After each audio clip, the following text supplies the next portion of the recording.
De uma forma ou de outra, o isolamento da pandemia mexeu com a vida de todos nós, mas foram os idosos que mais se viram sufocados pela saudade dos filhos, netos e amigos. E nessa hora, cada um buscou um jeito de se reinventar, Renata. E nós vamos conhecer agora o exemplo de duas mulheres do interior do Brasil que descobriram um novo e bom sentido para a vida confinada. Fazendo usos assim dos seus dotes domésticos, elas encontraram na solidariedade o resgate do tédio e da depressão.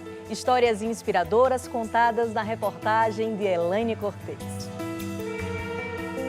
Esse momento de pandemia foi muito difícil para mim, muito difícil mesmo. Vendo pessoas sofrendo, preocupada com família e vendo também muitas situações difíceis. E eu fiquei muito deprimida, porque fiquei isolada, os filhos não podiam vir, então foi muito difícil para mim. Sozinhos, muitos idosos perceberam. Isolamento com solidão vira saudade. Isolamento com propósito vira solidariedade. Nesse momento que eu comecei a sentir essa necessidade das pessoas desempregadas, pessoas sofrendo e com aspecto assim tristonhos, eu então comecei a fazer o pão. Aquele pão que não podia ser saboreado com a família foi repartido com muita gente. Achei que ocupando o meu tempo fazendo pão e doando, eu ia me sentir melhor. Mas aos 76 anos e no grupo de risco, como entregar o pãozinho de coco? Foi quando Dona Arinda teve a ideia de amarrar os pães no cinto de um roupão. Essa cordinha, para mim, significa superação.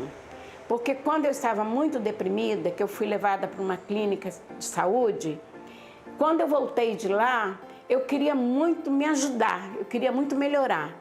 E então, aquela cordinha, aquele cinto, me lembra aqueles momentos difíceis que eu passei aqui e me deu uma visão assim, eu posso ajudar as pessoas, ajudando elas também a superar a situação difícil que elas estão passando. Os pães descem enquanto as doações sobem. Aqui, filha, amarra aí que eu vou subir direitinho. Ai, minha filha, muito obrigada, tá? Quando uma pessoa vem trazer uma cesta básica, me ajuda e eu tenho o prazer de oferecer de gratidão um pãozinho de coco.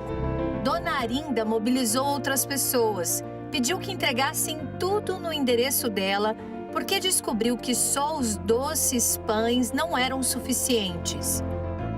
Às vezes uma mamãe está grávida, precisando muito de uma alimentação, eu compro verdura, faço uma cestinha de verdura, mando a pessoa vir buscar aqui, desço na cordinha. Quem precisa reconheceu naquela varanda uma ajuda que literalmente vem do alto. Oi. A senhora tem algum alimento aí para doar? O que é que você está precisando mais? De arroz? Eu tenho aqui. Toda semana os pedidos batem na porta dela. Nem sempre é só comida, mas sempre é amor. Quando eu vejo o sorriso da pessoa, a felicidade da pessoa que ganhou uma cesta básica, que vai dar para comer uma semana com a família, isso me dá mais vontade de trabalhar e por isso que com 76 anos eu quero continuar fazendo esse trabalho. De Serra, no Espírito Santo, para o interior do Maranhão. Outro endereço de uma casa que estava vazia, até ser preenchida de amor ao próximo. Nesse tempo que eu não posso sair, eu fico em casa, fazendo minha comidinha e varrendo a casa, limpando as vazias.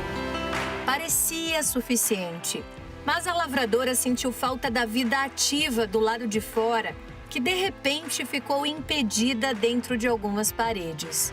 Plantava feijão, plantava milho, plantava arroz, eu dava para aquelas pessoas que não tinham.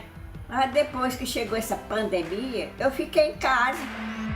O que oferecer agora, sem as mãos na terra?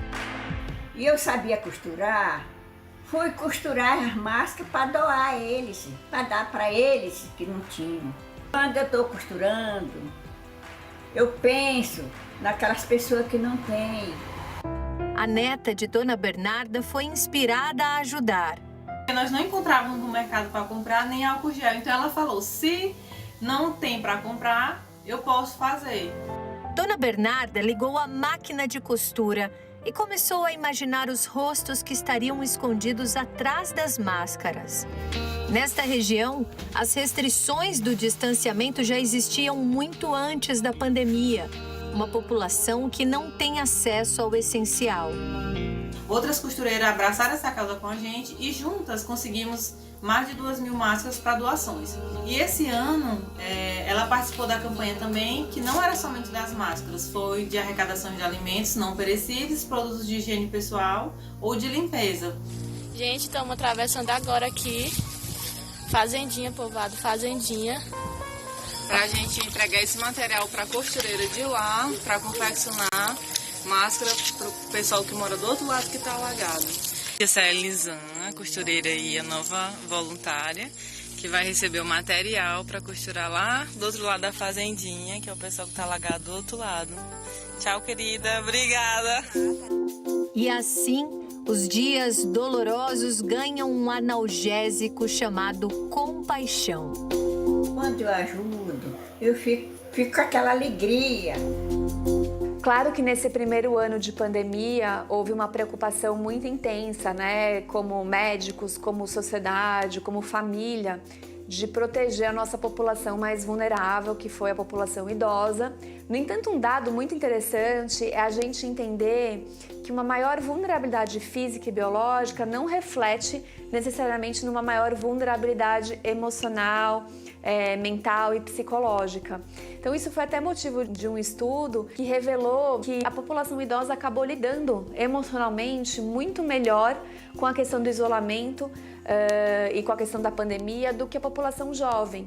Então isso a gente acredita que se deve à resiliência. Para esses idosos, a resiliência tem um significado muito mais especial. É mais do que sofrer uma transformação e voltar ao estado inicial. Eles sabem que nunca mais serão os mesmos, mas depois dessa experiência de doar o que podem num momento tão solitário, descobriram como estar mais acompanhados do que nunca. E a resiliência, alguns estudos até falam que ela está muito ligada com a empatia e com a compaixão. E a gente vê exemplos como esse, né? De pessoas que mesmo no estresse, do isolamento e da pandemia, acabaram encontrando recursos, né, para se manterem ativas, para serem produtivas e ter um significado. A gente sabe que ter um significado, ter um propósito, ele é um dos grandes marcadores de um envelhecimento bem-sucedido. A solidariedade segura, feita dentro de casa, em tempos de pandemia está entre as prescrições médicas para evitar o adoecimento mental. Cabeça fortalecida, corpo em movimento e coração entregue. Neste isolamento, eles encontraram uma maneira de se fazerem presentes.